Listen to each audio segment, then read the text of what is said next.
we will get through this. Spring will come.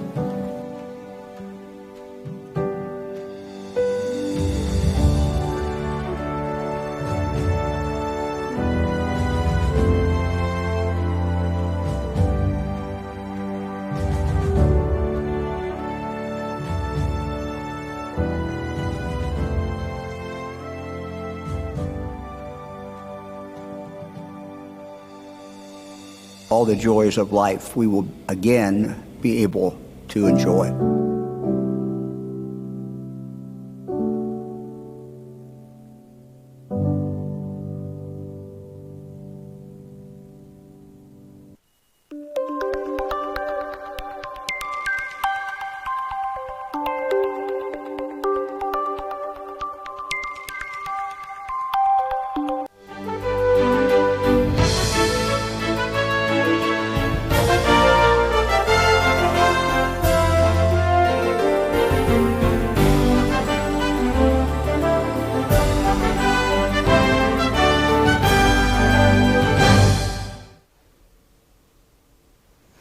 Good afternoon and welcome to live coverage of Governor Mike DeWine's daily update on coronavirus in Ohio. I'm Karen Kanzler, State House Bureau Chief for Ohio Public Radio and Television, in the studios of the Ohio Channel at the State House in Columbus. Thanks for joining us on the Ohio Channel's Facebook Live feed or on public radio or public television stations.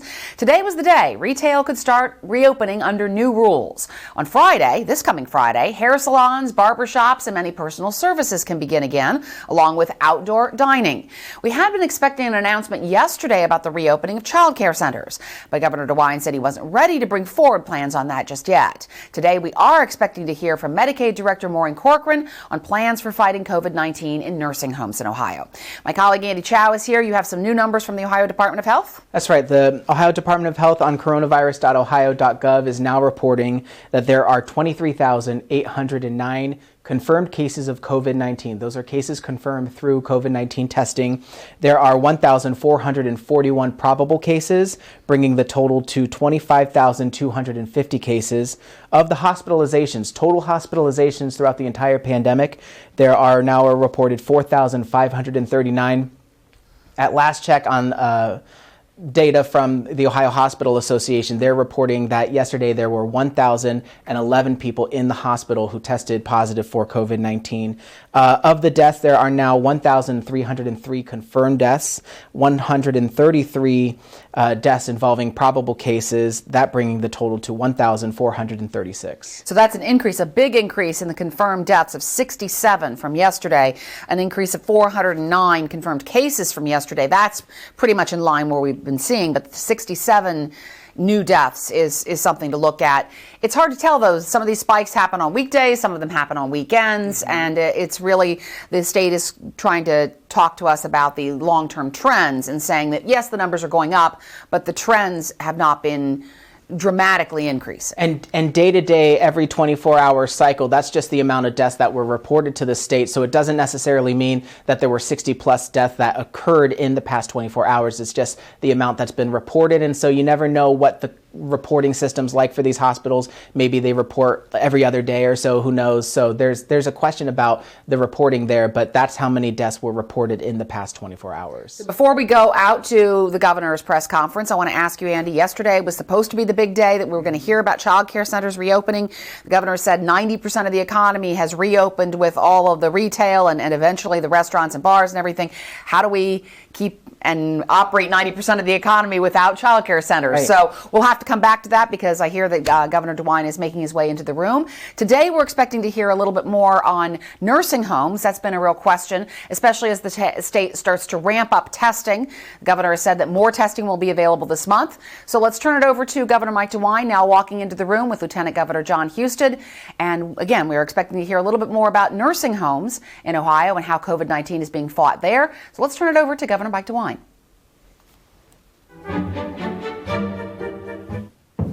Kind of a repeat. I've got a Miami University tie on today. Fran and I both graduated from Miami. Our son Pat and daughter Jill were actually born when we were students there. John and Alice also graduated from Miami, and our son-in-law Bill did as well. I'm wearing it because this weekend we have 3 of our grandsons who are graduating from Miami University, David, Matthew, and Jacob, and so we congratulate them.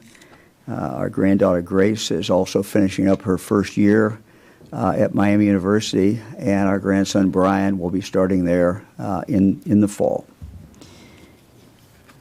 Well, today, as everyone knows, retail is back open, and we got some great pictures. John and Carol's comic book shop in Cleveland. Carol and John's comic book shop in Cleveland. Actually, I think it's in Camp's Corner. To be specific, I sent some pictures to show what they have done to help get ready for opening their store today to customers. They've installed a barrier at the checkout, and you can see the hand sanitizer with Baby Yoda on the left of the photo. Okay, well there. All right, looks good.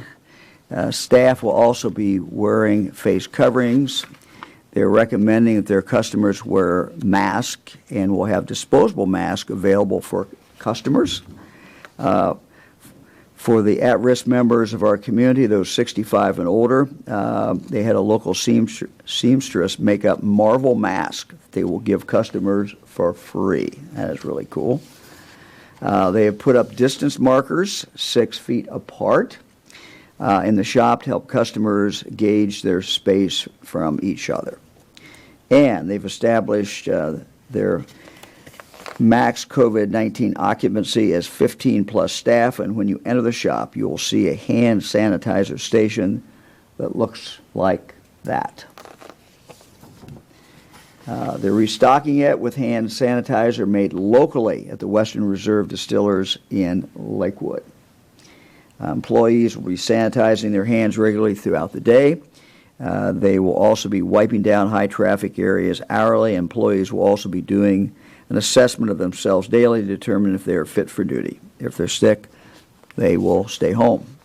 Carol and John's comic book shop is excited to open.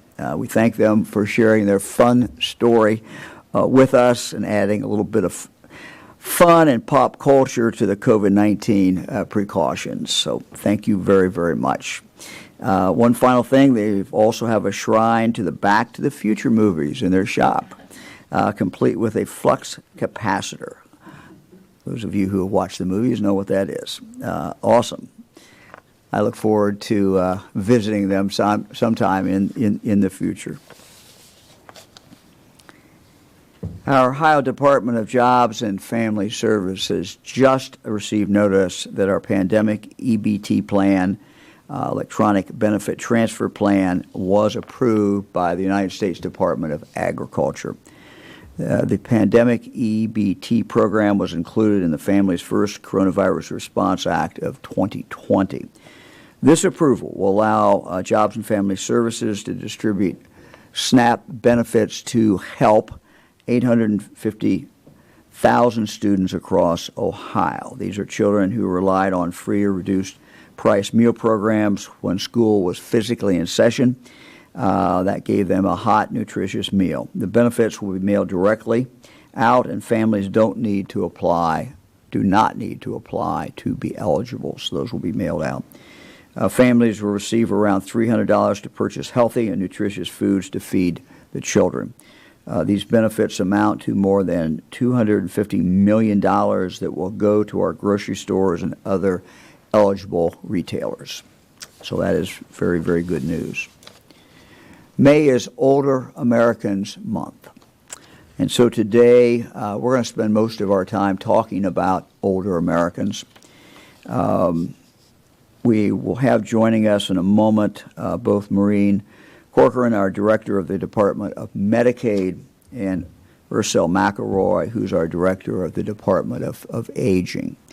Early on, I tasked Director Corcoran, who is a nurse, by the way, but I asked her, in addition to her duties in regard to Medicaid, to oversee our testing operations in our congregate living settings and basically to work with these nursing homes and other congregate care living around the state of Ohio, and to come up with an overall plan. So she's been working in regard to this for some time.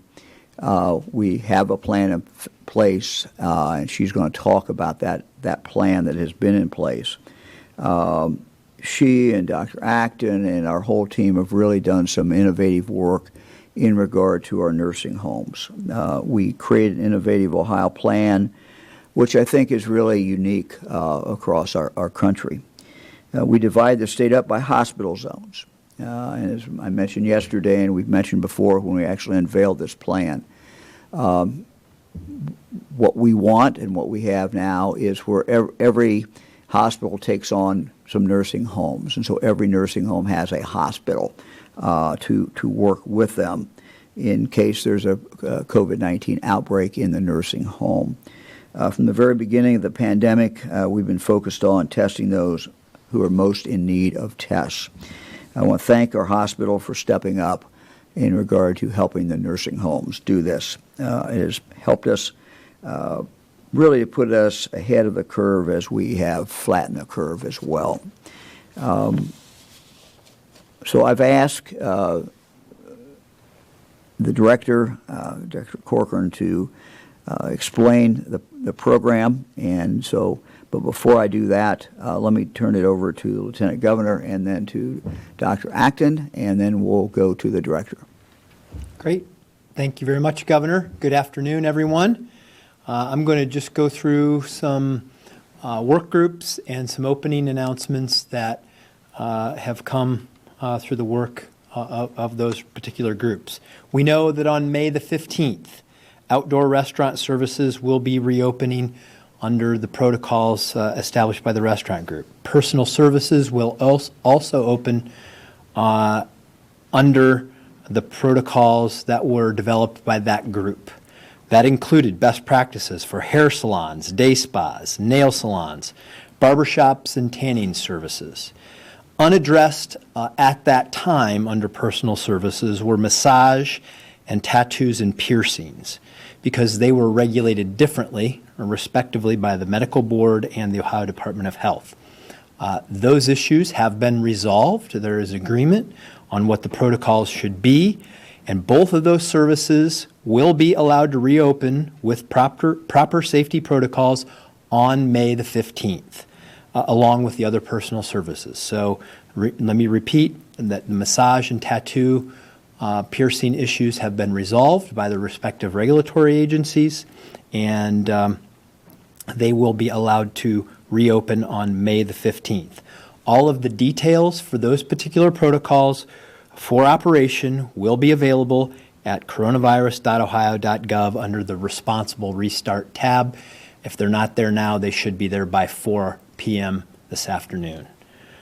Additionally, reviews are underway in the key work groups that we talked about: travel and tourism, casinos and racinos, but also want to mention that we are working as quickly as we can on fairs, outdoor recreation, camping and sports and the like, and gyms and fitness, because we know that these are time-sensitive issues with Ohioans trying to make plans for their summer and make plans with their children as well.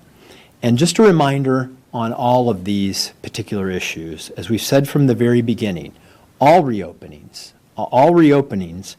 must meet the minimum standards. We've established those minimum standards, but many businesses will add best practices, may ask you to wear a mask. Many of them will be promoting higher standards in their facilities. And remember also that just because you can open doesn't mean every business will open on those dates. You should check with them before you head out to make sure about what the rules for their services might be. Recall also that once we get to Friday, around 90+% of the Ohio economy will be open. And I want to reiterate, again, we said this from the very beginning, if you're a local health department or a mayor and you have concerns about either the pace of the openings or the standards, you can delay those openings or increase the requirements. You have that local authority to do that if there's a concern that you have, so you can go higher standards and later, but you can't go lower standards and earlier. And that's the general philosophy that we followed throughout the process. And a reminder, final reminder, respect the employees who are working in these facilities. Remember, they have families too, and we have an obligation to keep each other safe. So thank you very much, and turn it back over to, I guess, Dr. Acton. All right. Thank you, Governor, Lieutenant Governor. Good afternoon, everyone. First of all, a look at our numbers today. We have confirmed 25,250 cases in Ohio. That is up 473 from yesterday. Now we have 1,436 Ohioans who've been lost to COVID-19. That was 79 deaths reported since yesterday. Next slide. Again, we have this age range going up to 108 now, and our numbers still skewing toward the male, actually, with 54% of our cases being male. Next slide. Trends, again, we're keeping those 21-day trends for you. So much more data like this on our website for you to take a look at. We see the ups and downs, but overall, still in a very flat plateau phase. Next slide. And again, our testing numbers going up. Sometimes we'll see some decreases on a day or two over the weekend, Governor. Sometimes we see a few less tests, but we're still moving upwards in that area. I want to also share, because we're going to talk a little bit today about nursing homes. We now know that, of course, most of our testing has gone to high-risk situations, hospitals, frontline workers, and, of course, nursing homes. Long-term care residents make up 16% of the cases that we just shared with you, and they make up, in our state, 22% of the deaths that we see. Obviously, this is an issue we worry about. I want to say something really important here. We started a new process. During this, it was data we never collected before on the deaths and more data on long-term care facilities. I want to say that, one of the most important things that has been asked by CMS, and we certainly do in our state, is ask that nursing homes talk with family members whenever they have a case or an outbreak. It doesn't mean necessarily that a nursing home has done something wrong. This is a very contagious disease, obviously a very deadly disease, and getting in a nursing home, even in the best of practices, can happen. I think that's really important to say. What's most important is that we're transparent and let you know that, and then we handle that outbreak very effectively. That's one of the things that Director Corcoran will be talking to you about next. But one of the things we realized is this would be a high-risk population for us. And in Ohio, we've been working tirelessly on making nursing homes safe from the very beginning. But I want to say to the workers out there, I've said this before, the workers who work every day to help, it's one of the most painful parts of this pandemic for many of us is having relatives and people we love that we can't go visit. We've had to limit some of the things we normally do. And that is, tragic, at the same time trying to protect the people we love. So I just want to acknowledge that. And, a nursing home shouldn't be ashamed to have a case. The number one thing for a nursing home, for any of our businesses who are opening up again, I say to you, like the lovely business we just saw, ask for help if you start to see something that just doesn't feel right, whether it's in a prison, whether it's in a homeless shelter, whether it's in a business. Call your local health department. We stand ready to help talk you through it. We'll bring in the best experts we can to help you figure out the best solutions. It really is going to take all of us. I just want to share with you a quote from Peggy Noonan. It was an article she had written in the Wall Street Journal this past weekend. We have to cooperate by doing the things that contain the illness so that our businesses can stay open and keep functioning. Wearing a mask isn't a sign of submission, as some have said. It's really a sign of respect, responsibility, and economic encouragement. It says, I'll do my small part. So it really is the safety we're doing as we go about not only to keep ourselves safe, keep others safe, but really help the most amazing small business. These businesses, especially these small businesses, are our babies. They're our children. They're our act of creation. And it really is what we can do to keep this economy open and to keep those people who are really doing everything they can to stay open safe. So once again, don your mask, don your cape, and let's help these Cape Crusaders we saw today keep that business open for all of us. Thank you, Governor. Dr. Acton, good quote from Peggy Noonan, former Reagan speechwriter, and I know a lot of people sent me a copy of that this weekend. This is an exciting time as we open back up retail. I would just again say that we are all in this together. It is so important as we go through this period of time to keep the distance 6 feet apart, wear that mask as a matter of courtesy to the people who are serving you in the retail business. Later on, when the restaurants are open, as a matter of courtesy to people who are serving you in the restaurant as well. So I would like now see if the director is up. Medicaid Director Maureen Corcoran is joining us via Skype. Director, thank you very much for joining us. As I indicated a moment ago to everyone, in addition to your duties as the director in dealing with Medicaid every day, some time ago we also asked you to kind of take on the nursing homes, and just want if you'll just kind of outline what we've been doing in regard to the nursing homes, particularly in regard to the COVID-19. So, Director, it's all yours. Very good. Thank you. Thank you, Governor and Lieutenant Governor and Director Acton. So since the middle of March, we've been working with a team of about 15 people from across the Departments of Health and Medicaid and with our colleagues at the Department of Aging to focus on these particular issues as it affects those who are served in nursing homes, in assisted living, as well as in some of our other congregate environments. And just to give us all a point of reference, we serve in Ohio, we serve about 70,000 Ohioans in nursing facilities, not just paid for by Medicaid where I work in my spare time, but all kinds of different homes and all kinds of different payer sources. So about 70,000 Ohioans in nursing homes and about 42,000 Ohioans who are in various kinds of assisted living environments. So just those two groups of very important Ohioans constitute almost 115,000 Ohioans in just those two kinds of living environments. And if we add then, say, about another 100,000 staff who staff in those various kinds of homes and apartment arrangements, there's about 215,000 Ohioans, staff and individuals who live there, who are served in the assisted living and nursing home environment.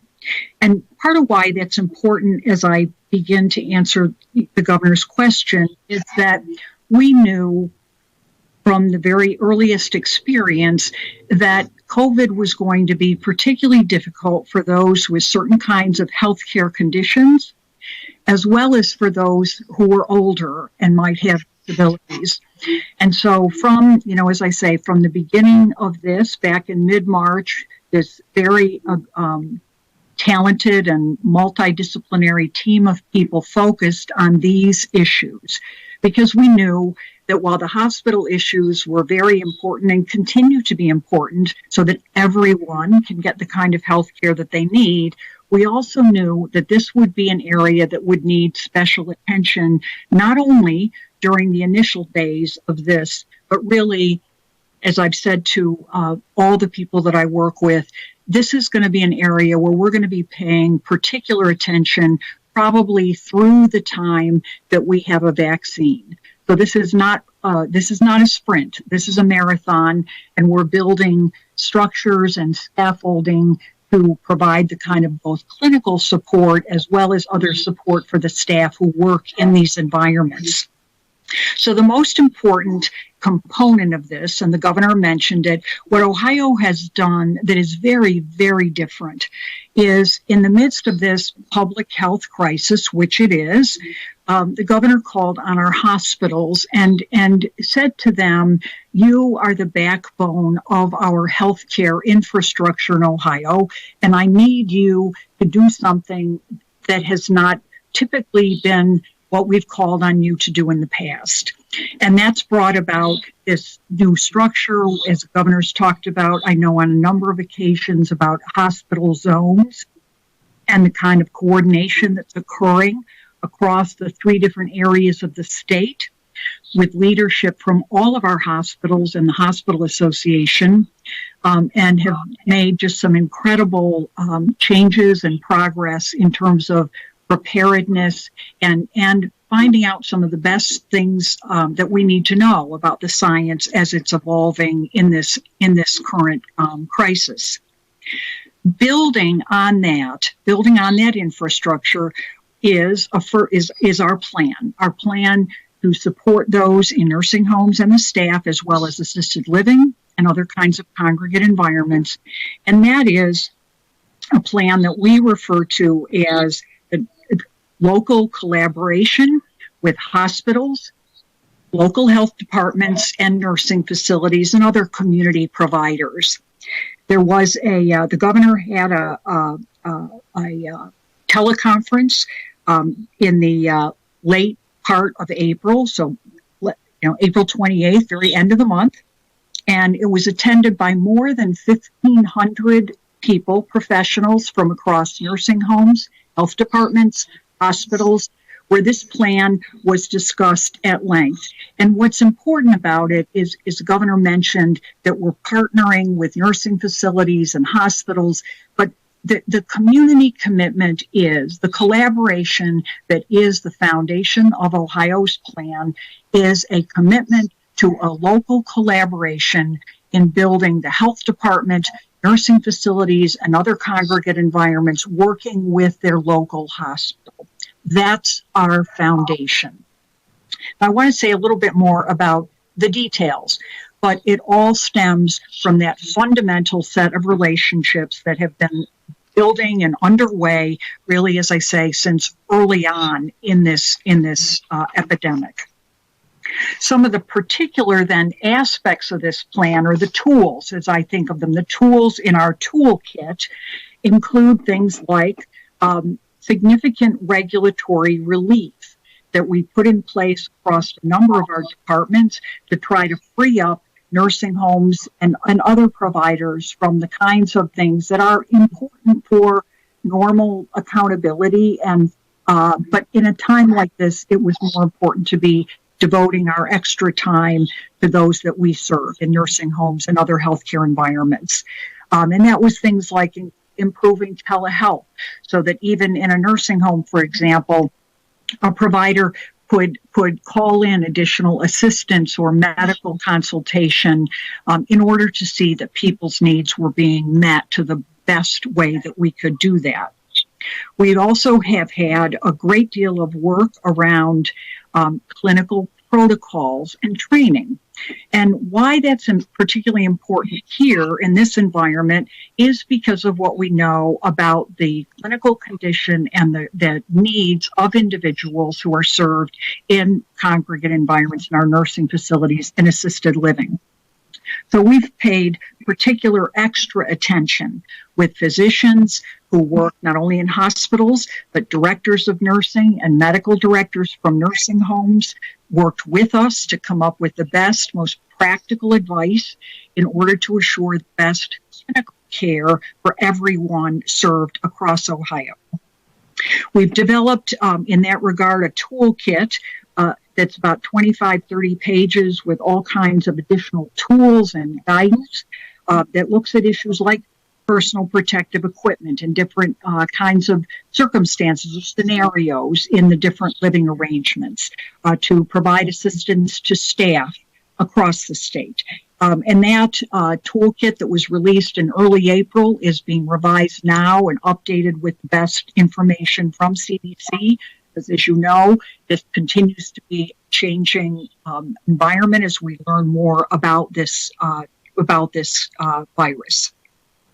In recent weeks, we've been making some changes to our testing policy, as the governor mentioned, and are now expanding our formal testing prioritization to be more aggressive in our work with nursing homes, assisted living, and other congregate environments.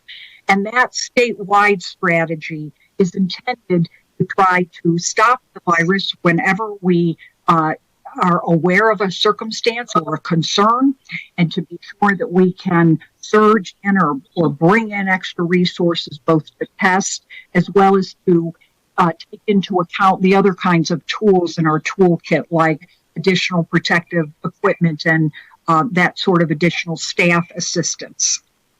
We have individuals infection control strike teams.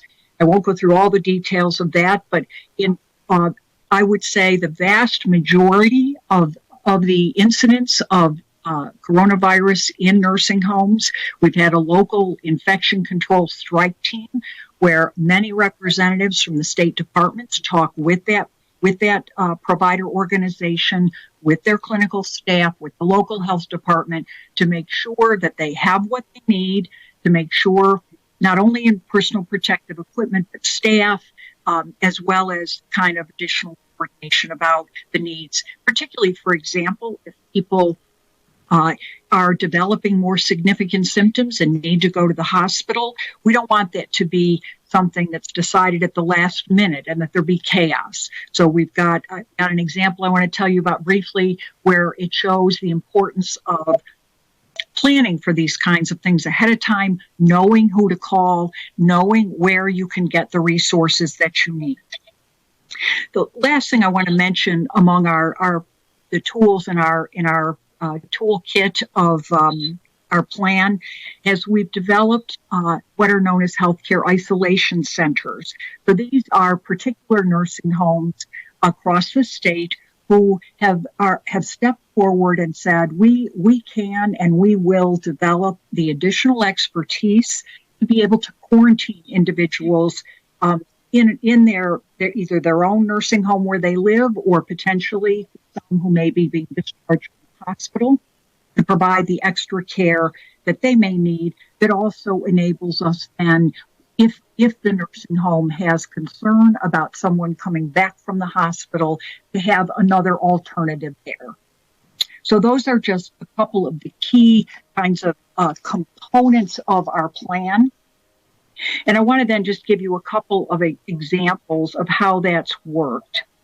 So, for example, we have here in the Central Ohio area a program known as PART, the Post-Acute Regional Rapid Testing Program, where a nursing facility administrator can call if they have an event or a case of COVID. They can call the PART program that's administered by one of our local providers here in this region of the state, has teams that are trained in how to swab people for the virus. They can go out to the home. They have the PPE that they need to do the testing, and then can take the test to a lab. And the point of all that, just to illustrate the kind of innovation that people have come up with in this crisis, is to understand that it's important to know how to do the testing properly, that the results be able to be gotten quickly to a lab in order to get the results back to the nursing home or the other congregate living environment as quickly as possible. And then also what we can't forget is that folks like the physicians and the nurses and the team that goes in to do the swabbing, they can also help provide additional guidance or technical assistance about how to handle a particular circumstance, or what kind of cohorting or organization of care might be the best to help keep isolated those who may have the disease or may have been exposed to the virus from those who have not and who are not symptomatic. Another last example I want to give you is from a particular provider up in Northeast Ohio that I talked with I got a call on a weekend. There was concern about whether they had enough protective equipment, and they had a number of COVID cases identified. When I talked with them, they had already been working with one of our hospital partners in Northeast Ohio, had one of their staff who comes in, had gone through the entire facility with them and helped them to look at how their care was organized, how meals were being delivered. The hospital had one of their physicians who was physically rounding every day to be sure that those individuals in that nursing home were getting the best care. And I want to end with that because I want to tie back to something that Dr. Atkins said. In this particular case, and this is true with a number of our nursing homes, where in an abundance of caution, we have done a large sample of tests, or in a couple of these cases, we've tested all of the residents of that nursing home. And invariably, the administrator will say to me, well, people see that I have a large number and they get concerned about the quality of care in my facility. And I want to just underscore what Dr. Atkins said. Many, many times we find that individuals are asymptomatic with this virus. It has absolutely nothing to do with the quality of care. In fact, this particular nursing home that I was talking to was a 5-star rated home, very highly regarded. And they had taken the initiative. They had the outbreak of this in their home. All of the residents were tested. And so obviously their numbers were higher. So it's important that we understand what that means when we see those kinds of numbers and see it not as a bad thing, but in fact as another evidence of the kind of openness that is important to make sure that the loved ones whose family members are there know what's going on, and that all the resources and the attention is being given to the needs of people who live there. So with that, Governor, I'll turn it back to you. Director, I think that's a very, very good point. One of my experiences in law enforcement, particularly when I was the Attorney General, was that sometimes you'd have a community and there's a lot of publicity about drugs in the community, and people started getting very concerned about that. And what I would tell people is, look, they've got aggressive administration. They're not tolerating drugs, so they're going out and they're going after it. And so because they have more cases does not mean that they have more drugs. It means they're being more aggressive. And so I think that is similar to sometimes what we see in nursing homes. And so, your message that, nursing homes being aggressive, being on top of the game, sometimes may show up as more tests positive, but that should not be read as that people there are getting not good care. That's not the message that really should be sent at all. So I think that's a very, very, very good point. I'm going to ask now to Director McElroy to join us.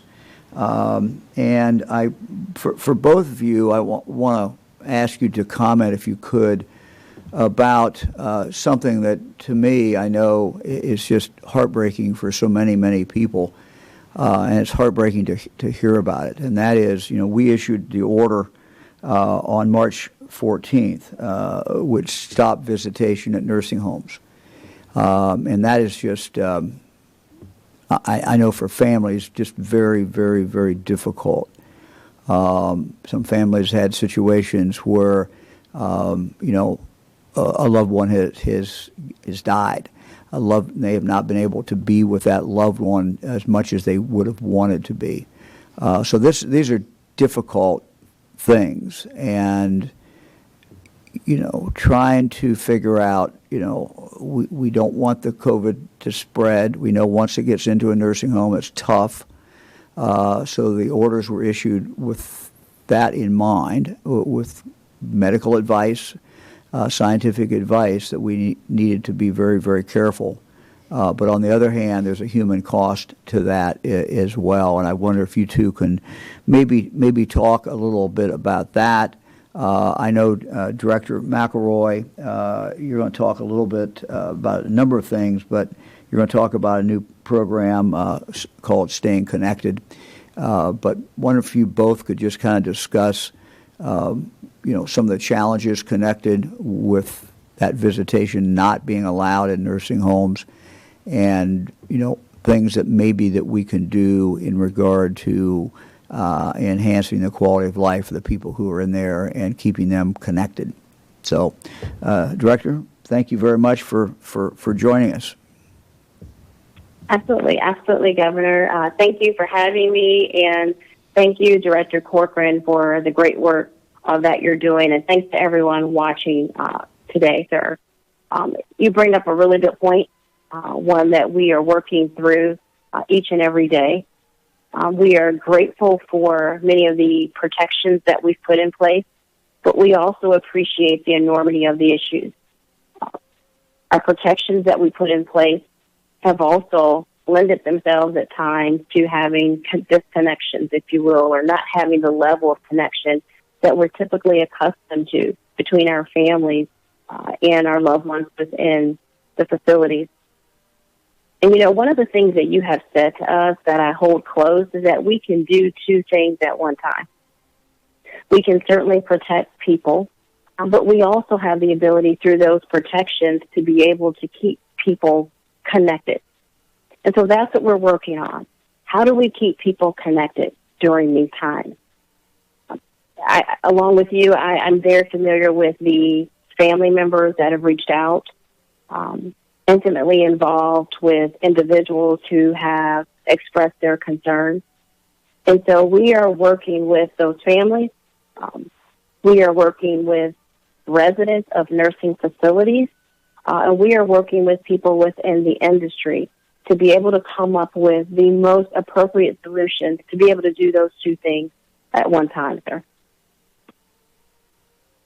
Well, that's great. I don't know what's our capability. Are we going to be able to see both?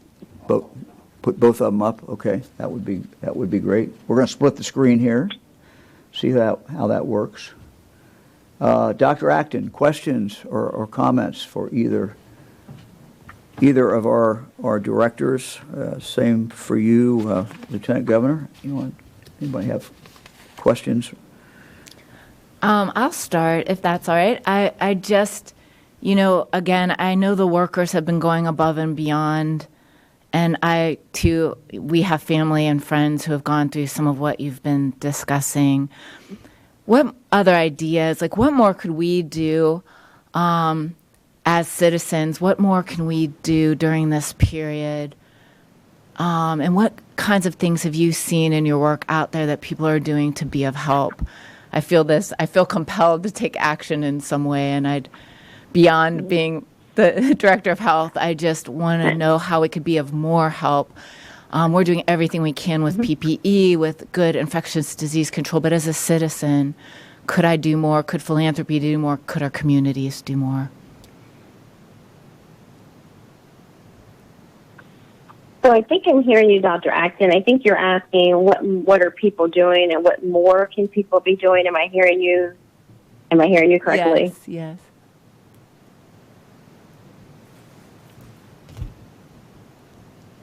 Yep, that's it. You got the director. Okay, you got the question right, absolutely, right on absolutely. it. So if I may, I want to take a moment to provide people with a sense of what's happening throughout the aging network as it relates to older adults.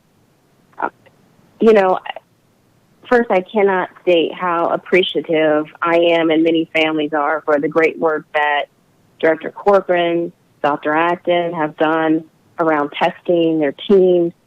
It has been critically important. But what I do know is that with every request, every number, whether it's a request for personal protective equipment, whether it's a request for another test, there is a person attached to that. And I am acutely aware of what that means. There's a person who may be a resident within a facility, but connected to that person is a family as well. And so there is deep appreciation for what that means.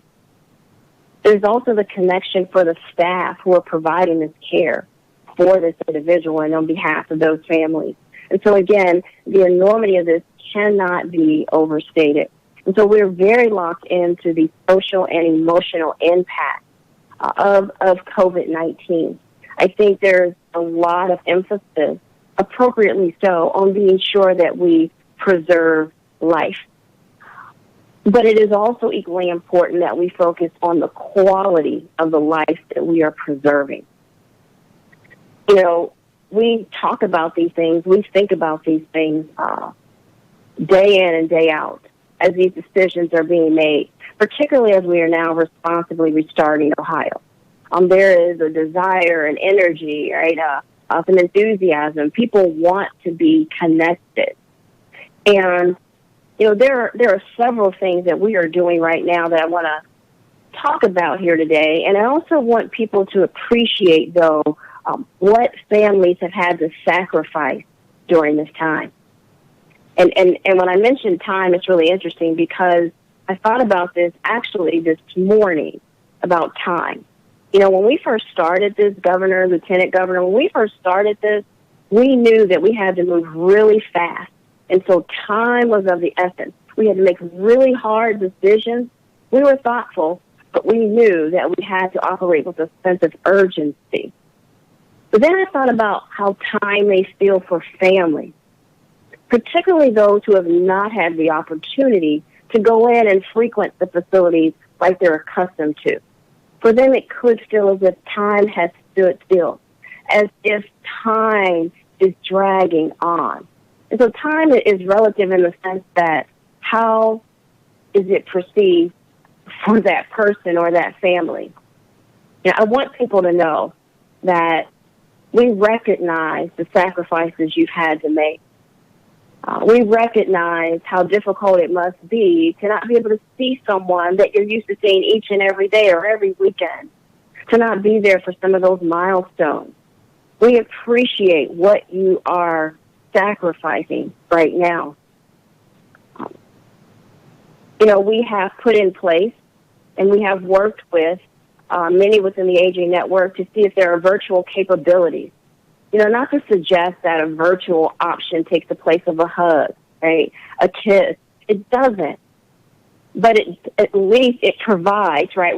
We believe it provides some level of connection.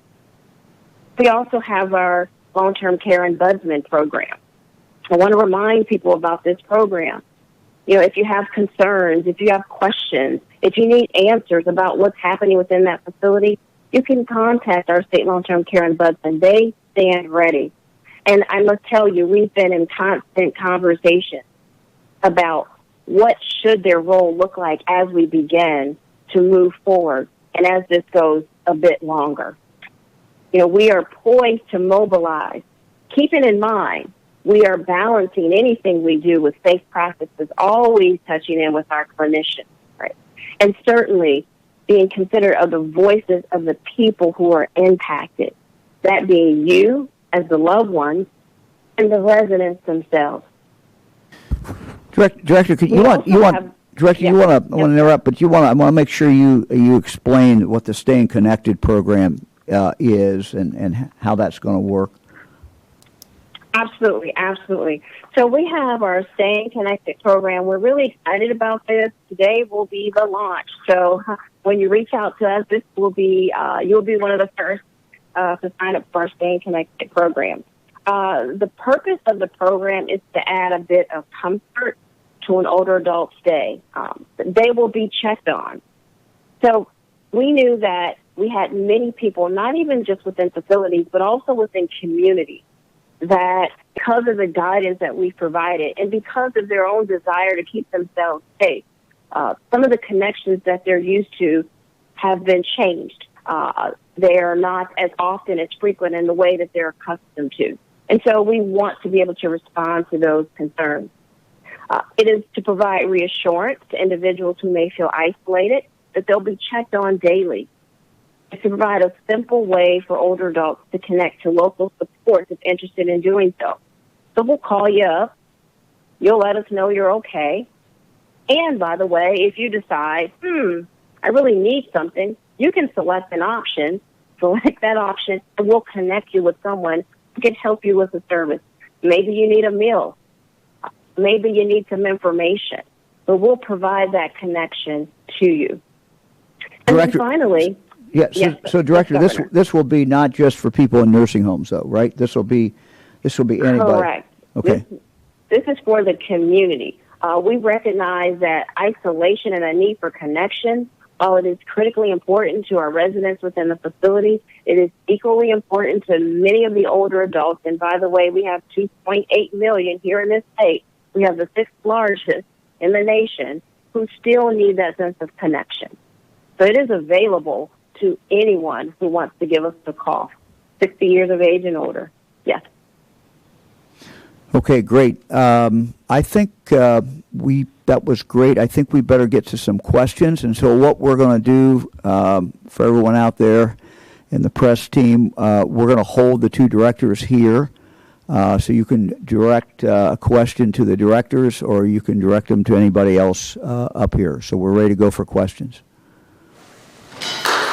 Thank you, Governor. Jim Oddie from WHIO-TV. This is a question for Dr. Acton, and I want to go back to a statement you made yesterday about a discovery about some of the earliest cases that go back to January, actually.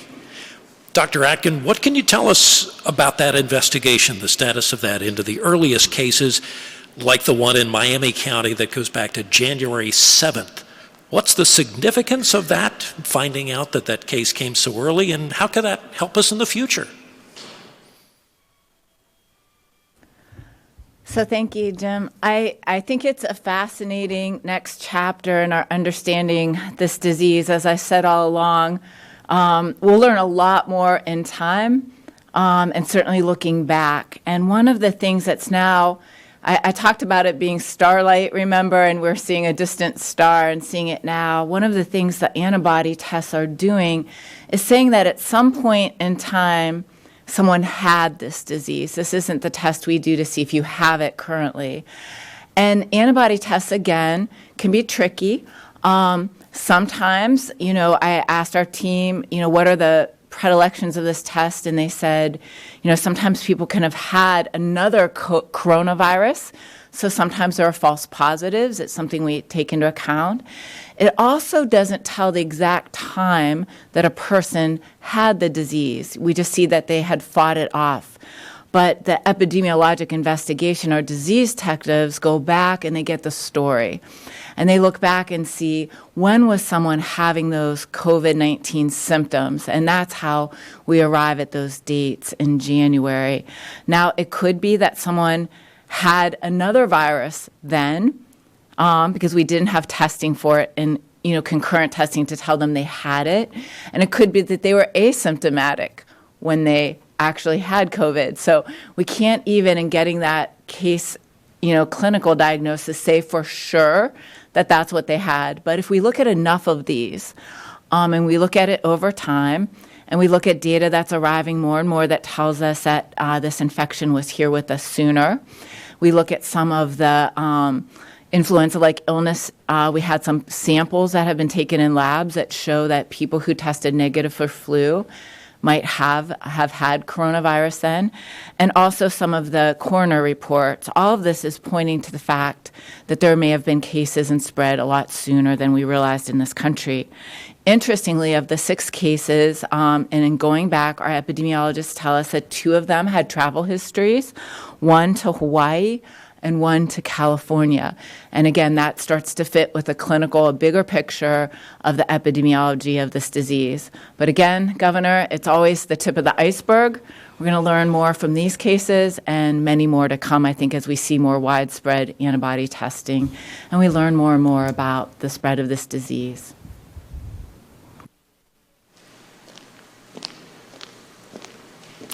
Good afternoon, Governor. Karen Johnson, WLWT in Cincinnati.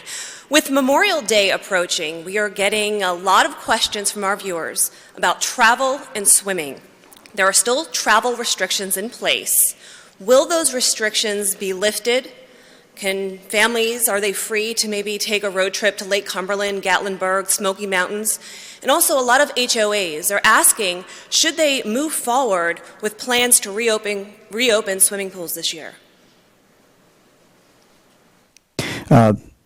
I know the Lieutenant Governor has been working on the swimming pool issue. We're not really ready to do that yet, but we'll be doing this, we hope, on Thursday as we look at a lot of different summer activities. So we look forward to be doing that. Again, we're not ready to make any announcement in regard to travel. We've done this.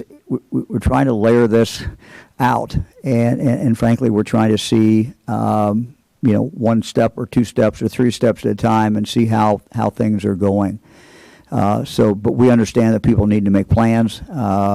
Summer's about here, and we're certainly going to get that information shortly.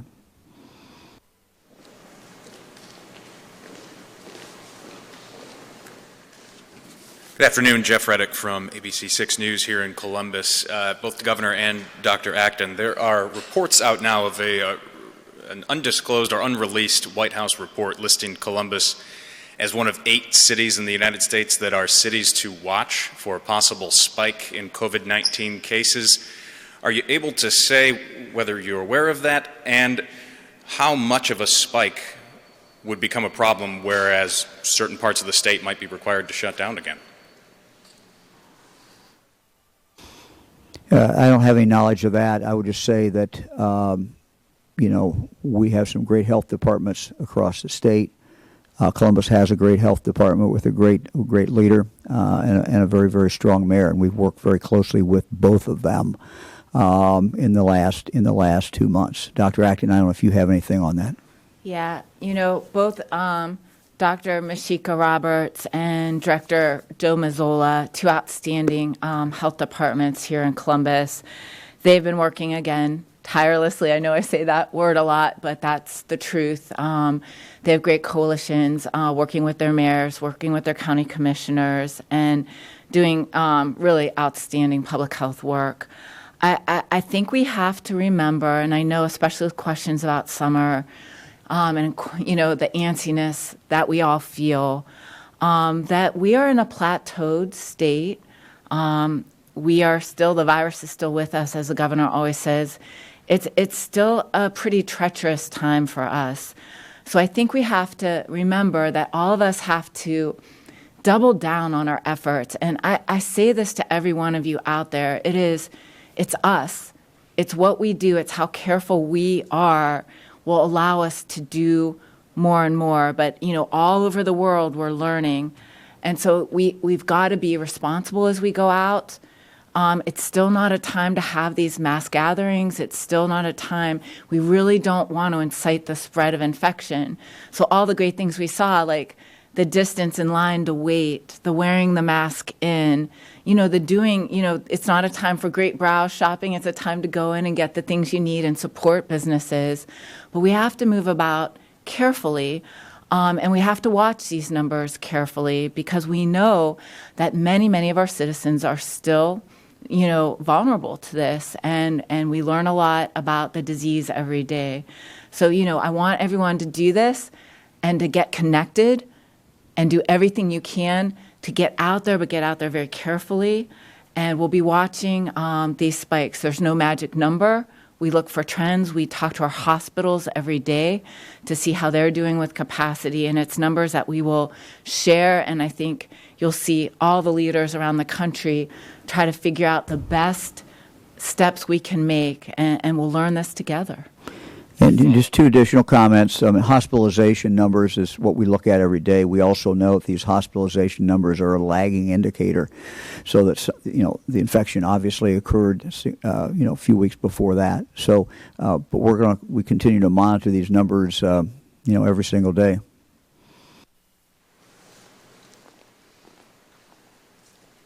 Good afternoon, Governor. It's Laura Bischoff, Dayton Daily News.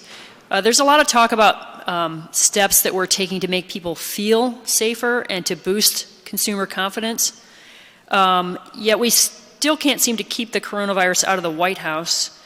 How can Ohioans know that the recommended protocols will keep the virus out of their local diners, cafes, bars, and coffee shops?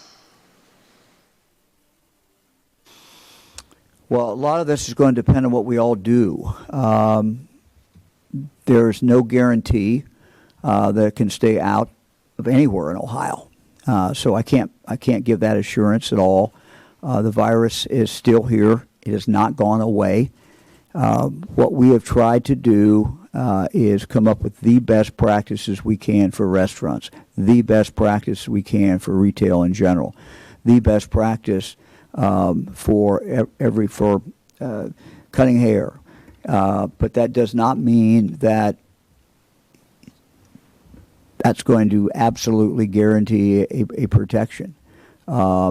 What we can do as we go through this coronavirus is those activities that we do engage in, we can engage in a way that is as safe as humanly possible to make it. We also can decide as individuals based on our medical condition and based upon our age which activities to engage in at all. And those are two different things. But the social distancing, the wearing the mask is just so very, very, very important. And so what we can do by our behavior, each and every one of us, is impact the odds. Life has risk. The coronavirus presents a special risk, a dangerous risk, an unusual risk. But we can deal with that in as safe a way as possible. And so when people go into a restaurant, what they can be assured is that, or they go into any retail, the rules are in place. And when that business is following those rules, that they are as safe as they can be under that circumstance. Governor Fran say yes to going out to a restaurant? There should not be shame in this. I really want to resist the shaming of us judging each other during this. And there will be cases, and there will be cases in businesses. And it's much more important that we're honest and we ask for help. That's why I say our local health departments are standing by, not to judge, but to come in and help. So you might do everything right as a business, and you'll have an employee get sick. And the most important thing we can do is, first of all, as an employee, to be honest that you're sick and tell that and talk to your doctor, and we got to get you help. And also, if you're a business, if you see something, you need help, ask for it. Again, it's all of us working together that will solve this. We're all going to learn together. And so I can't say enough that we really need to work together and ask for help. And on our website, coronavirus.ohio.gov, if you never knew how to get your local health department, you'll find them there. So thank you. Thank you. Thank you. Also, Governor, did Fran say yes to going out to a restaurant anytime soon?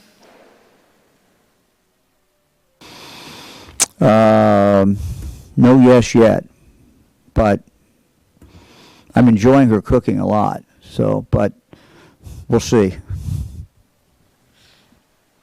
Hi, Governor. This is Molly Martinez with Spectrum News. My question today is for the Lieutenant Governor.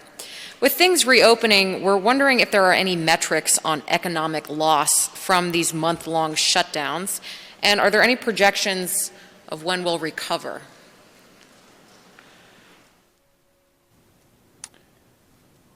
Well, we certainly know the unemployment numbers. The national unemployment rate was 14.7% during the last report. We'll have a new one on Thursday. They're only expected to climb. Nationally, it's estimated by the end of the month it could end up being as high as 20%. The second quarter of this year is expected to be one of the worst quarters on record. However, once we begin the process of recovering, things start opening up, the global economy begins to recover, the national economy begins to recover, we could see an uptick in the economy in the third quarter and in the fourth quarter. So what we can't know yet is just how long the effects of the aftermath of the coronavirus will be, how long it will continue to be a threat in our lives, which all of those things will dictate the future. One of the things that we do know is a lagging part of the recovery is hiring people. That's always the case because employers need to feel confident of their financial situation before they begin the process of bringing people back to work. So we know that hiring will be a slower process. It always is. And so it will take quite a while to recover from this economically.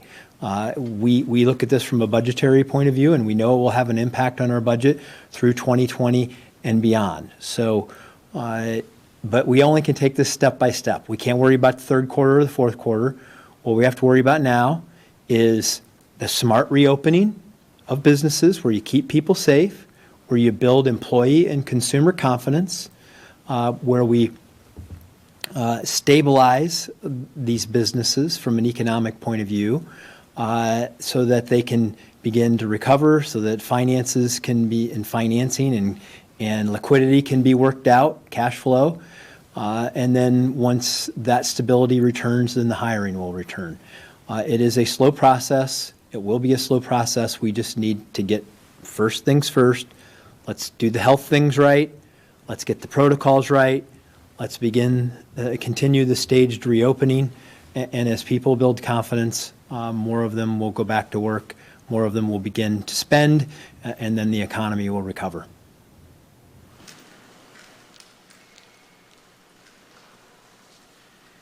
Jack Windsor. Because I didn't give her a complete answer. But Laura, Fran and I were talking the other day about going over to the Melody restaurant and getting some fried chicken, and maybe even bringing some back for some of our kids and grandkids, run by my buddy Woody. So we were thinking of that fried chicken the other day. So maybe the next few days we'll go over to Clark County and get that. Jack Windsor, WMFD TV, Mansfield. Question for Governor DeWine. Governor, Ohio has issued pandemic operation certifications to child care facilities since your restrictions began. These facilities care for kids of workers in healthcare, first response, and parents who work at Walmart. There have been no outbreaks and no hot spots. A couple other key points. Pandemic certification is available now. Again, no outbreaks or hot spots. And this virus was here in January, if not sooner, which may point to immunity among kids since the number of children infected is reportedly low.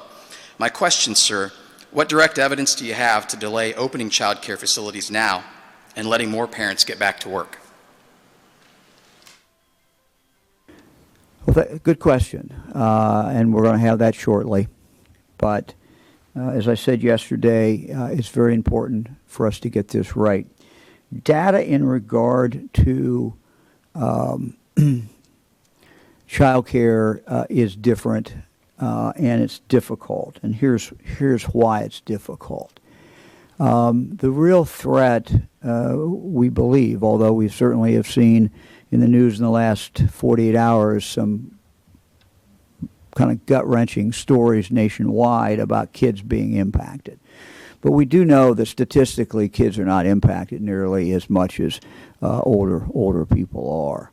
But the real concern always with child care is that you're mixing a bunch of families and these kids. Social distancing is pretty hard for a 2-year-old, 3-year-old.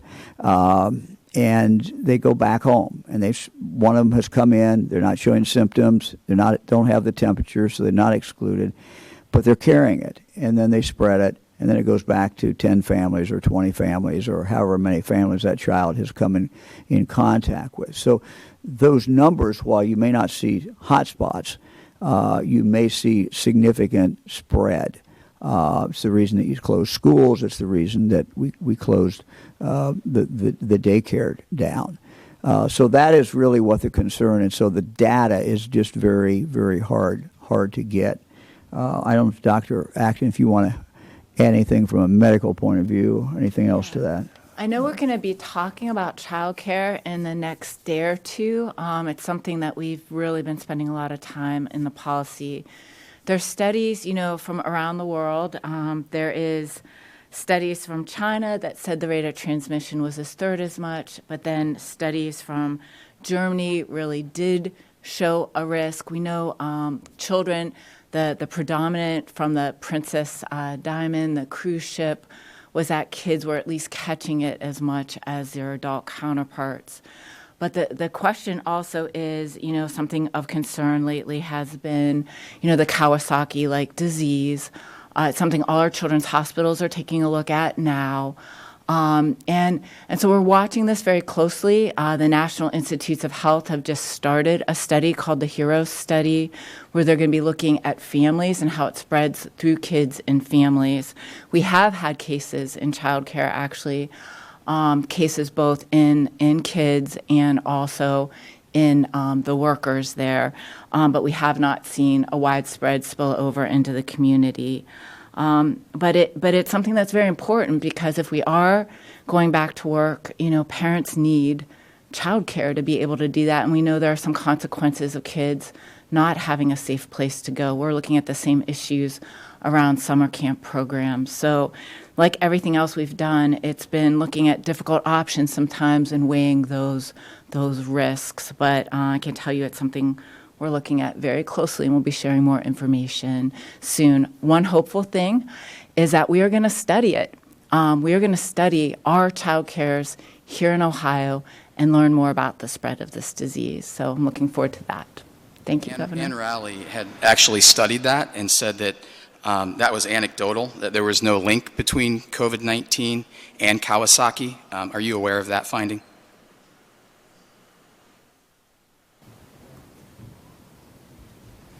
Oh, I'm sorry.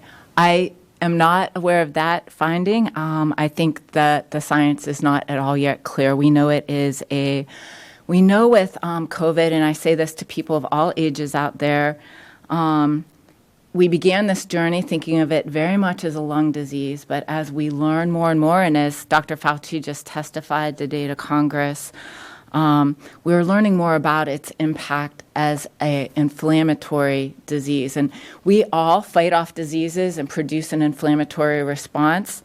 We're trying to understand one of the things that we think kids might be less susceptible is because it has to do with damage to blood vessels. And obviously, those of us who have lived longer have had more inherent damage. But the out-of-control immune response, we're seeing heart attacks, strokes, and kidney disease. And what Kawasaki's is actually a disease that has an inflammatory response with damage to blood vessels.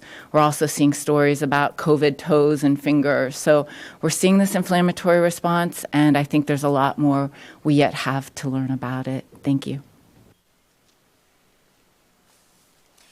Marty Schladen, Ohio Capital Journal. Good afternoon, Governor. We are reopening, and as far as I can tell, we haven't met the CDC gating criteria either in terms of case trends or testing. And Dr. Acton just mentioned Dr. Fauci's testimony before Congress today. And he said, I feel that if this occurs, there's a real risk that you will trigger an outbreak you may not be able to control, which in fact paradoxically would set you back, not only leading to some suffering and death that could have been avoided, but even set you back on the road to try to get to economic recovery. What's your response to that? Well, there are very few states that actually can meet those requirements. We believe that if we do this right, we can do two things at once, and that we can focus on health, and we can at the same time focus on trying to carefully get our economy back. But you are correct, and he is correct. It is a risk. It is also a risk whatever we do. It is a risk if we don't do anything. It's a risk if we don't try to open back up. The other risk is that there are real medical, there are real health risks as well as economic risk when we have an economy that is as far down as this economy is. We see all kinds of things historically that happen that are not good. Also, we impact, of course, the long-term ability of us to provide help and assistance to people in the medical area and in other areas. So it's a balance. It's not an easy balance. We do not underestimate the risk. And so that is why every single day, and I'm sure people are tired of me saying this, but we have to do this right. You know, when you go into a store and everyone's got a mask in there who works there, please do the same thing. Bring some facial covering. Keep your social distance.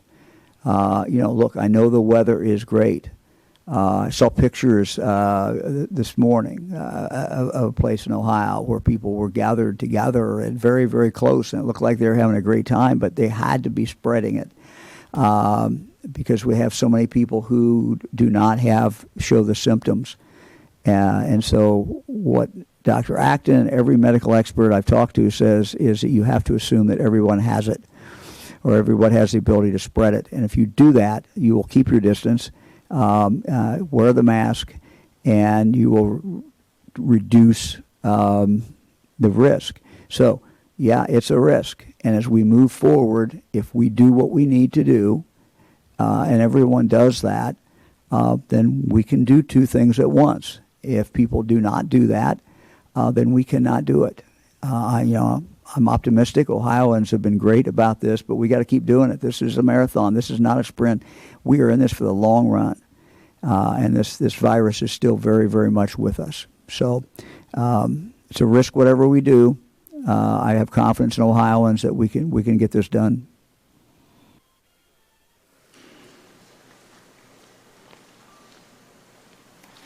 Hello, Andrew Welsh-Huggins with the Associated Press. I think this question is for Dr. Acton. It has to do with the nursing home data, and I want to make sure I understood correctly. The numbers we've been reporting on nursing home deaths and cases as a percentage of the total seem totally different. So I want to make sure I understood that you said nursing home deaths make up 22% of overall deaths and 16% of cases? That is the number that I received today of the current breakdown. That long-term care residents are about 16% of cases and 22% of deaths. But you'll double check me on that, and I'll double check as well with my team. But that's the numbers I was given today. A number of us reported earlier this week or last week that there's been 497 nursing home deaths since April 15th, which that alone is 41% of the current overall numbers of death, and apparently the data is not available before April 15th, so it would seem to be actually much, much higher if we factored in that the previous data. So I'm just hoping we can clarify this because the numbers seem very, very high from our reading. That for you. I do have that the total deaths are 499, but I do think one of the things that we've been seeing is that the reporting mechanism is new. I know since we've been doing the Wednesday updates, there's been some discrepancies in those numbers. So I will definitely have my team double check the math on that. Thank you.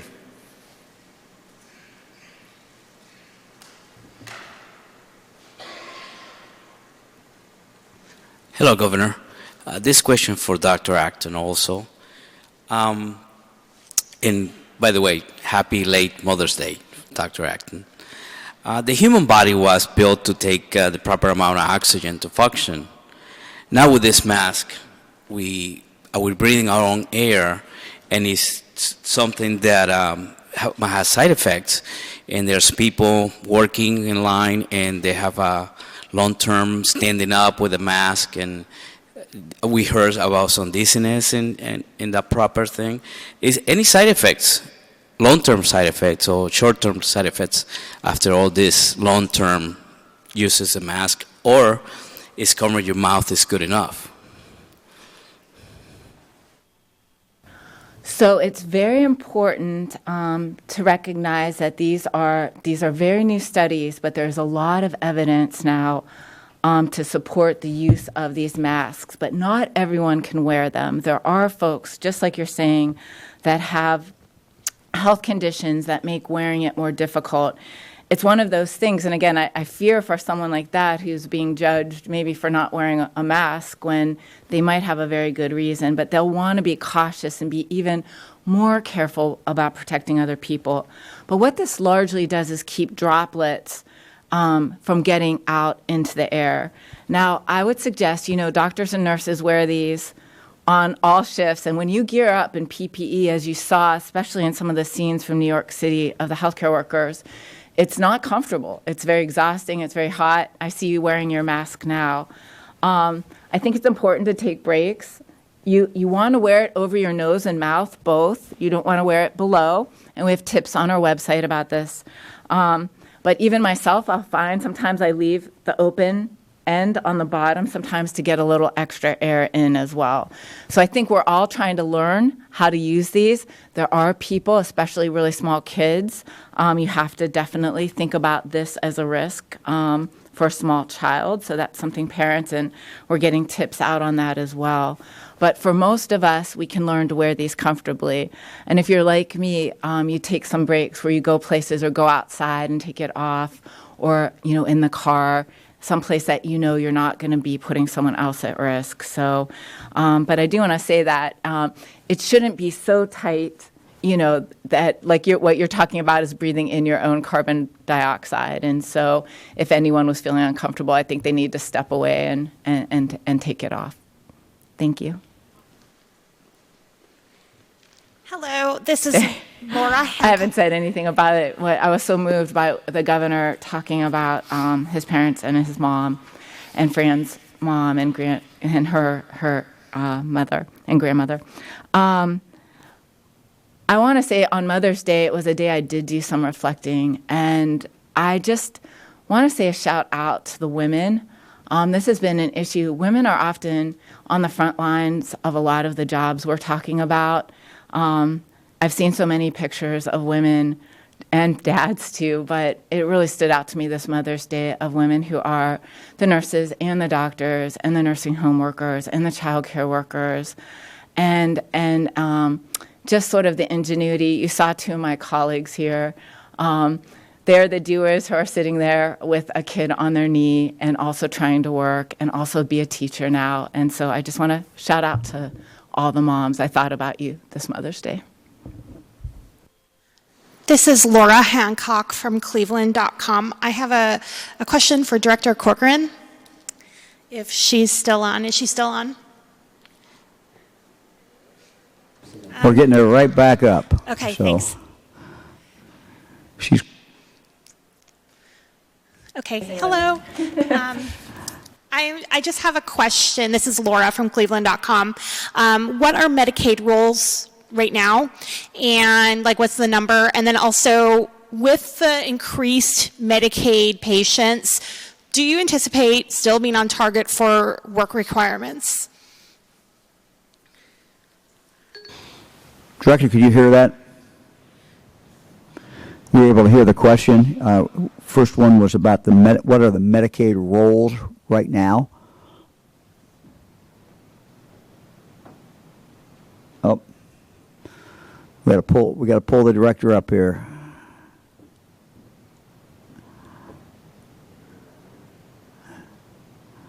All right, we are not getting the director's audio, unfortunately.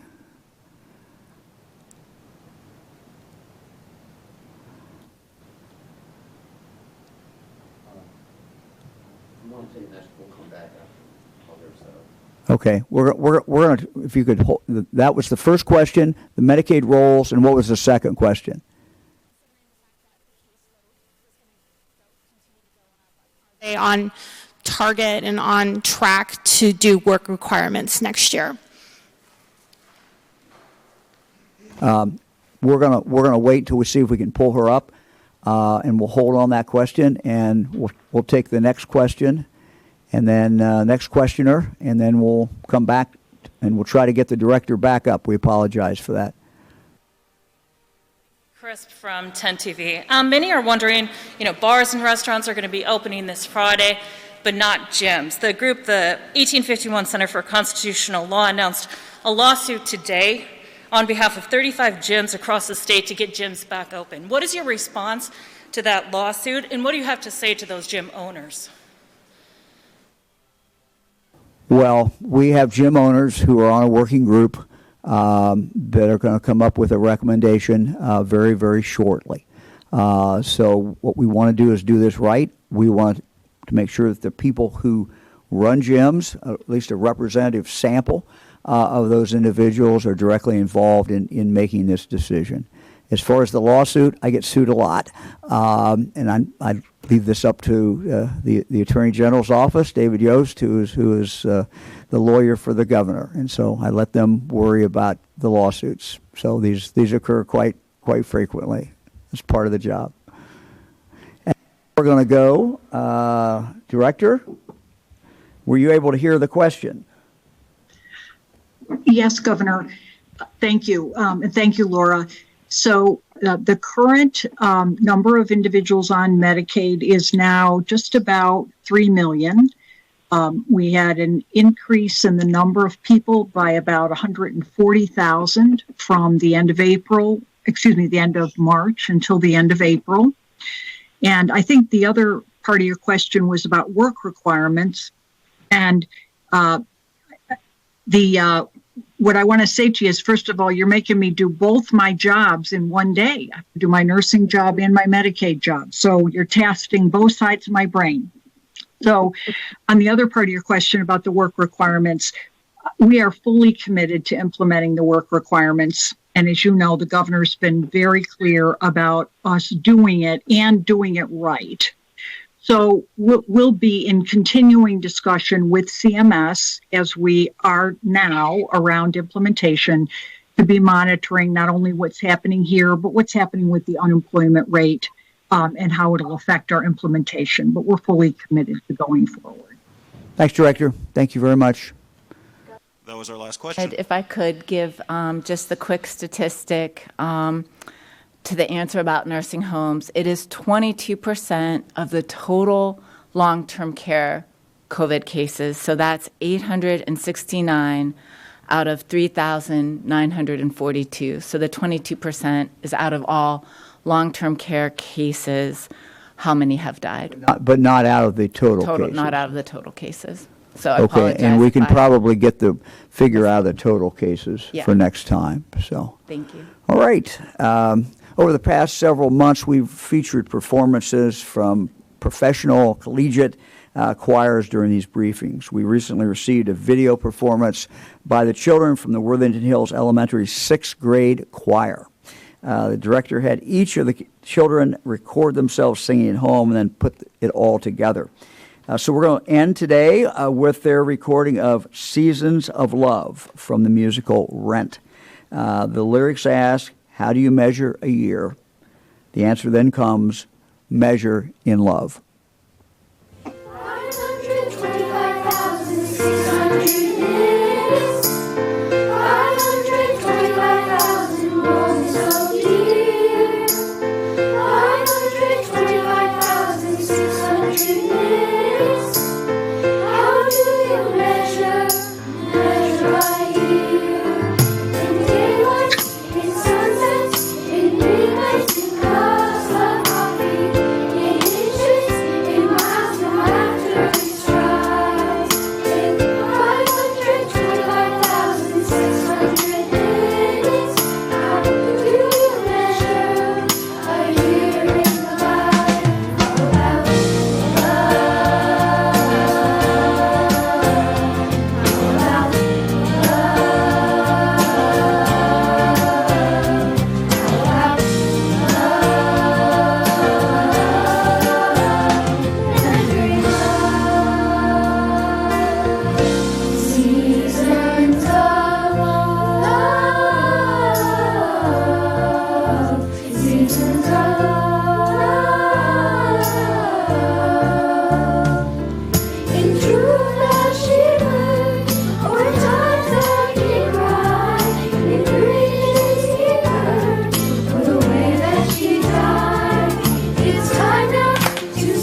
Thanks to Worthington.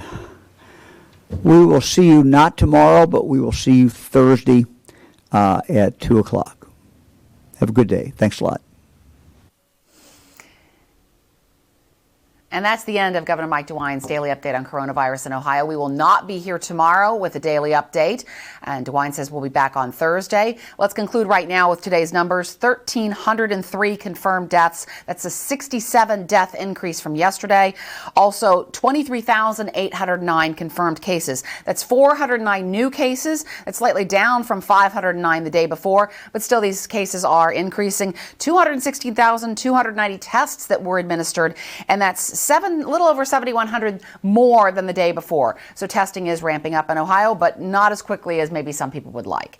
That concludes our live coverage of Governor Mike DeWine's daily update on coronavirus. For more information, tune into Ohio's public radio stations and television stations, or go to our website, statenews.org. My thanks to my colleague Andy Chow and the crew at OGT. I'm Karen Kessler. Thanks for tuning in. Have a good evening and come back on Thursday.